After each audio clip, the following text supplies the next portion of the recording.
संसदीय प्रणाली हम लोग पढ़ चुके थे ना। संसदीय प्रणाली की विशेषता हम लोग देख चुके थे, उसके गुण क्या है, उनके दोष क्या है, वो सारा चीज़ हम लोग देख चुके थे। ठीक है, सबसे पहले ये समझना है कि आखिर ये प्रेसिडेंशियल सिस्टम जो है होता क्या है, ये वर्क कैसे करता है। ठीक है, देखो इसमें क्या होता है कि जैसे अभी जस्ट हम लोग क्या पढ़े थे, संसदीय प्रणाली हम लोग पढ़ चुके थे, उसमें क्या पढ़े थे, पीएम के बारे में पढ़े थे। पीएम का चुनाव कैसे होता है, कैसे होता है, वही तो पूछ रहे हैं। संसद से, यानी कि विधायिका में से पीएम चुन के आता है। तो यहाँ का सिस्टम देखना, वहाँ पे यहाँ के सिस्टम बिल्कुल थोड़ा सा अलग है। यहाँ पर क्या होता है एक्चुअली, कार्यपालिका का प्रमुख कौन होता है, राष्ट्रपति होता है। और ये राष्ट्रपति जो है एक्चुअली ये चुना कैसे जाता है, या तो जनता उसको डायरेक्ट चुनती है, या तो फिर इलेक्टोरल कॉलेज के माध्यम से। हाँ, वही अमेरिका में ये सिस्टम चलता है। देखो जहाँ पर की जनसंख्या कम है, जैसे स्विट्जरलैंड जैसे देशों में क्या है, वहाँ पे जनसंख्या कम है, तो वहाँ पे सीधा चुन लिया जाएगा।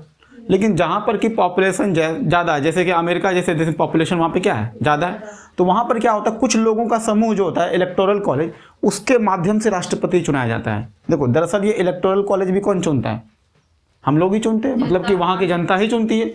और उस इलेक्टोरल कॉलेज के माध्यम से किसी एक व्यक्ति का चुनाव किया था कि यही राष्ट्रपति बनेगा। जैसे कैसे पिछले बार जो है जो बाइडन और ट्रंप का जो हुआ था इलेक्शन, उसमें क्या हुआ था, जो बाइडन जीत गए थे। तो यानी कि वहाँ पे इलेक्टोरल कॉलेज के माध्यम से भी यहाँ पे क्या होता है, चुनाव होता है। इलेक्टोरल कॉलेज कुछ नहीं है, बस कुछ लोगों का समूह होता है, और वो कुछ लोग भी कौन चुनता है, जनता। जैसे मान लो कि 5 आदमी इलेक्टोरल कॉलेज में चुना है, ध्यान सुनो, मान लो कि 5 आदमी जो है इलेक्टोरल कॉलेज के लिए चुना गया, ये जो 5 आदमी का जो चुनाव हुआ है वो जनता डायरेक्ट चुनी है इसको। और अब क्या करेगा, ये 5 आदमी मिल करके तय करेगा कि हाँ कि किसको हम राष्ट्रपति बनाए। तो ये क्या हुआ, इलेक्टोरल कॉलेज, यानी कि कुछ लोगों का समूह। नहीं, इसमें से राष्ट्रपति बनने के लिए नहीं बोलता है, इसके माध्यम से किसी और को चुनना होता है ना। ऐसा होता है सिर्फ हम लोगों में, मतलब कि संसदीय प्रणाली में ऐसा होता है कि चलो भाई सारे लोग संसद है और उसी में से एक आदमी क्या बन गया, पीएम बन जाता है। ठीक है, अब एक चीज देखना, और इसमें राष्ट्रपति को हटाया कैसे जाता है।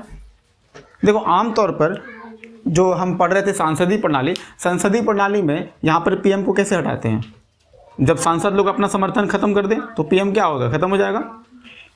लेकिन यहाँ पर क्या होता है कि इस तरीके से नहीं होता, यहाँ पर होता है अब इम्पीचमेंट, यानी महाभियोग लगाना पड़ता है। महाभियोग क्या है, महाभियोग एक तरीका है।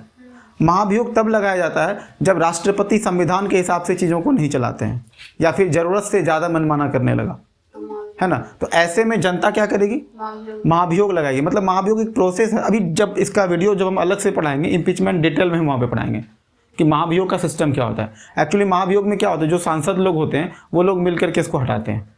सब लोग मिलकर के एक बिल पारित करते हैं कि ये राष्ट्रपति संविधान के हिसाब से चीज़ों को नहीं चला रहा है, तो इसलिए क्या करते हैं, सारे लोग सांसद एक हो जाते हैं, इसको हटाना है। देश की जनता भी का भी वहाँ पे जनमत संग्रह कराया जाता है कि ये राष्ट्रपति को हटाया जाना चाहिए। तो ऐसे में क्या होगा, उसको मतलब एक तरह से क्या हटाने का ये तरीका है। उसके बाद एक चीज़ और देखो, इस सिस्टम का सबसे खास बात है इसमें मंत्री का जो चयन होता है। आमतौर पर जब हम संसदीय प्रणाली पढ़ रहे थे उसमें मंत्री किससे बनता था, विधायक से, मतलब वही एमपी से चुने जाते थे। लेकिन यहाँ पर मंत्री का चयन जो है विधायिका से ही हो, इसकी गारंटी, इसकी ज़रूरत नहीं है। ऐसा बाध्यता नहीं है कि हम विधायिका से ही किसी मंत्री को बनाएंगे। मतलब कि सीधी बात है कि अगर ऐसा नहीं है, इसका मतलब है कि हम मंत्री जो है किसको बना सकते हैं, जो कोई व्यक्ति योग्य होगा, किसी योग्य व्यक्ति को भी क्या बना सकते हैं, मंत्री बना सकते हैं ना। यानी यहाँ पर किसको महत्व ज़्यादा दिया जाता है, यहाँ पर मंत्री, यहाँ पे मतलब इसके शासन प्रणाली में योग्यता को ज़्यादा मैटर करता है। यहाँ पे योग्यता को ज़्यादा वैल्यू दिया जाता है यहाँ पे। ठीक है, किसी योग्य व्यक्ति को ही मंत्री यहाँ पे बनाया जाएगा आमतौर पे। तो अच्छा, उसके बाद एक चीज़ और समझो, यहाँ पर राष्ट्रपति जो है क्या विधानमंडल को भंग कर सकता है, मतलब लेजिस्लेचर को खत्म कर सकता है, नहीं। क्यों नहीं खत्म कर सकता, क्योंकि इनका चुनाव तो इसके माध्यम से हुआ ही नहीं। क्योंकि जो अध्यक्षीय प्रणाली है उसमें क्या होता है, विधायिका अलग होता है, कार्यपालिका अलग होता है और न्यायपालिका, यानी कि तीनों सेपरेट है, किसी का किसी से मतलब है, लेकिन कोरिलेशन साथ में मिल करके चलेंगे। कहने का मतलब है कि कोई मतलब नहीं का मतलब क्या, कि कोई किसी पर उस तरह से आरोप प्रत्यारोप जल्दी नहीं लगा पाएगा उसे, हाँ भंग नहीं कर सकता है, क्योंकि ये अलग सदन है, वो अलग सदन है। कहने का मतलब है कि ये जो विधानमंडल से तो राष्ट्रपति थोड़ी बनता है यहाँ पे। भैया वो जो हाँ। आपातकाल लगता है मतलब भारत में, तो वो भंग कर देने से ही मतलब वो लगता है। नहीं, इमरजेंसी जो भारत में लगता है वो तो राष्ट्रपति की मर्जी से ही होता है, यानी कि प्रधानमंत्री की मर्जी से होता है। हाँ, पूरा देश में एक शासन। मान लो कभी कभी क्या होता है, जैसे एक राज्य में, हम देश के स्तर पर आपातकाल की बात नहीं, जैसे राज्यों के स्तर की हम बात करें तो जैसे मान लो बिहार में इमरजेंसी लगा दिया जाए। इमरजेंसी क्या मतलब, राष्ट्रपति शासन की बात कर रहे हैं, ठीक है। तो मतलब राष्ट्रपति शासन जब हम लगाते हैं वो भी एक प्रकार का क्या है, इमरजेंसी के जैसा ही होता है। तो वहाँ पर मुख्यमंत्री वगैरह सारा क्या होता है, अनिष्क्रिय हो जाते हैं, निष्क्रिय हो जाते हैं, ठीक है। इसका मतलब यहाँ पर क्या होगा, राष्ट्रपति विधानमंडल को क्या करेगा, भंग कर पाएगा। अध्यक्षीय प्रणाली में राष्ट्रपति क्या सक्रिय एक्टिव और नॉन एक्टिव, सीधी बात है, ठीक है, या पैसिव कह लो, ठीक है। तो राष्ट्रपति यहाँ पर विधानमंडल को भंग कर सकता है, नहीं कर सकता। क्यों? क्योंकि राष्ट्रपति यहाँ से चुनकर आता ही नहीं है। तो ऐसे में वहाँ पर विधायिका क्या होती है, बनी रहती है आमतौर पे, ठीक है। अब जरा से देखें कि इस अध्यक्षीय प्रणाली के क्या है बेनिफिट्स, क्या है लॉसेस। अगर हम बेनिफिट्स की बात करें तो इसमें सबसे एक अच्छी बात यह है कि सेपरेशन ऑफ पावर है। सेपरेशन ऑफ पावर का मतलब क्या, शक्तियों का पृथक्करण, यानी कि कार्यपालिका यानी एग्जीक्यूटिव, लेजिस्लेचर यानी कि विधायिका और जुडिशरी, तीनों अलग अलग है, सेपरेट है। इसका मतलब सभी को पावर क्या किया है, अलग अलग दिया है। इसका मतलब यहाँ पर क्या है, शक्तियों का बंटवारा है। उसके बाद बात करें तो चेक एंड बैलेंस की भी बात यहाँ पे अच्छी बात है, क्योंकि जब सभी को शक्तियों का पृथक्करण करेंगे तो सभी का नियंत्रण और संतुलन क्या बना रहता है। इससे देश में नियंत्रण और संतुलन की स्थिति बने, यानी कि क्या सिस्टम कैसे चलेगा, बिल्कुल बैलेंस चलेगा और अच्छे से चलेगा, कंट्रोल तरीके से चलेगा। कोई किसी के मामले में ज़्यादा हस्तक्षेप नहीं करता है वहाँ पे। लेकिन ध्यान देना, जुडिशरी का जो होता है ये पावर बहुत ज़बरदस्त होता है। जुडिशरी तो करेगा ही करेगा रिव्यूज़ में, है ना।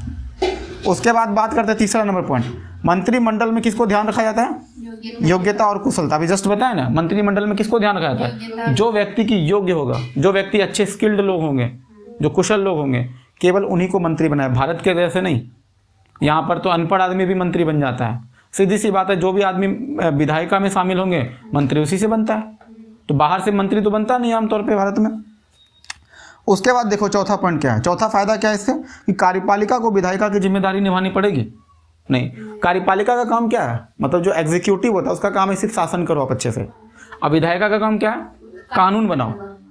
और भारत में क्या होता है कि जो लोग कानून बनाते हैं वही मंत्री भी होते हैं, यानी कि विधायिका ही कानून भी बनाएगा और विधायिका शासन भी करेगा।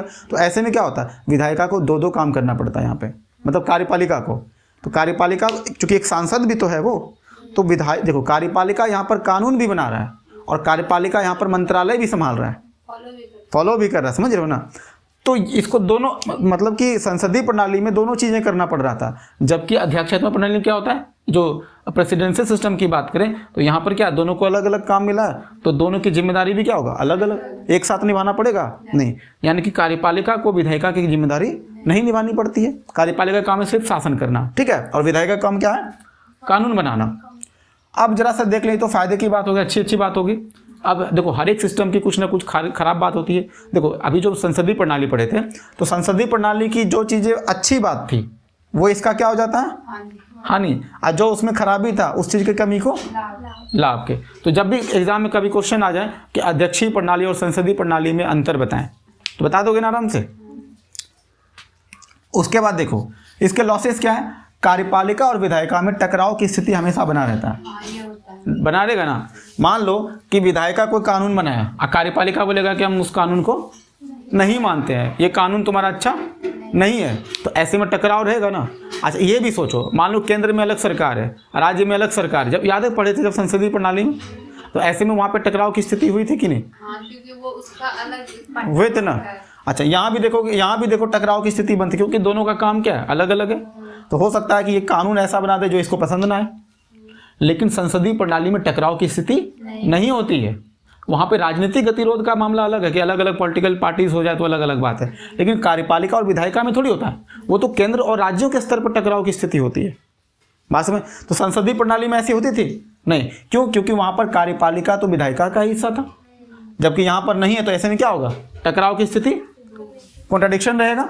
उसके बाद देखो दूसरा पॉइंट क्या, राष्ट्रपति और विधायिका का कार्यकाल क्या होता है, निश्चित होता है। देखो यहाँ पर सांसद को विधानमंडल को भंग कर सकते हैं, तो ऐसे में इसका टाइम पीरियड क्या होगा, फिक्स होगा। तो जब टाइम पीरियड फिक्स होगा, राष्ट्रपति को भी आमतौर पे जल्दी नहीं हटा, क्योंकि महाभियोग बहुत मुश्किल प्रक्रिया है। इसमें सारे विधानमंडल सबको एक होना पड़ता है। मतलब कि महाभियोग लगाना सच में बहुत मुश्किल काम है। भारत में तो आज तक किसी भी प्रेसिडेंट को महाभियोग कभी हुआ ही नहीं, लाया ही नहीं गया किसी भी यहाँ पे प्रेसिडेंट के खिलाफ। ठीक है, तो अब बात करते हैं, ये कार्यकाल की बात समझ में आ गया।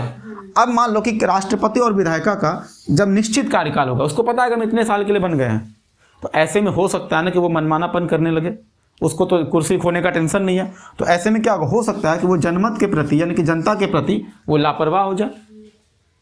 ये वाला टेंशन है। और अगला एक और टेंशन क्या है कि सारे महत्वपूर्ण निर्णय एक ही व्यक्ति करेगा। कौन? राष्ट्रपति। हो सकता है ना एक व्यक्ति कभी कभी निर्णय गलत भी ले ले।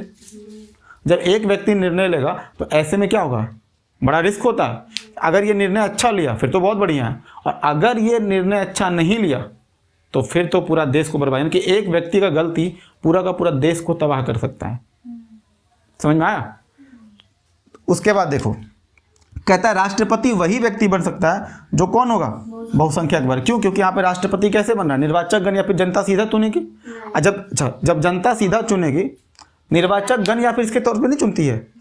राष्ट्रपति का चुनाव कैसे होता है, या तो निर्वाचन जनता सीधे करेगी या फिर क्या होगा, इलेक्टोरल कॉलेज के माध्यम से होगा। मतलब देखा जाए तो दोनों ही स्थिति में जनता डायरेक्टली चुन रही है ना। अब देखो उसमें रिस्क क्या होता है। अब मान लो जिस देश की जनसंख्या, बहुसंख्यक जनसंख्या, मान लो वहाँ पर हिंदू, सपोज दैट हम अपने देश की बात करें, यहाँ पर बहुसंख्यक में कौन है, हिंदू है। तो ऐसे में सबसे ज़्यादा वोटिंग किसको पड़ेगा, हिंदू में से किसी को मिलेगा, क्योंकि वो हिंदू को सपोर्ट करेगा। तो राष्ट्रपति कौन बनेगा, बहुसंख्यक वर्ग की तरफ से बनेगा। तो ऐसे में कभी सोचो अल्पसंख्यक वाला बन पाएगा, राष्ट्रपति कभी बन पाएगा नहीं। जबकि भारत में तो यहाँ पे बहुत सारे माइनॉरिटीज जो है राष्ट्रपति बने हैं, है ना। अभी हामिद अंसारी बने थे उपराष्ट्रपति। प्रणब मुखर्जी का तुम ले लो, वो भी तो, कहने का मतलब कि रामनाथ कोविंद भी बने, जो दलित थे, बने ना। तो ऐसे कई सारे लोग शासन के उच्च पद पे पहुंच जाते हैं जो कि मतलब कि बहुसंख्यक में नहीं आते हैं।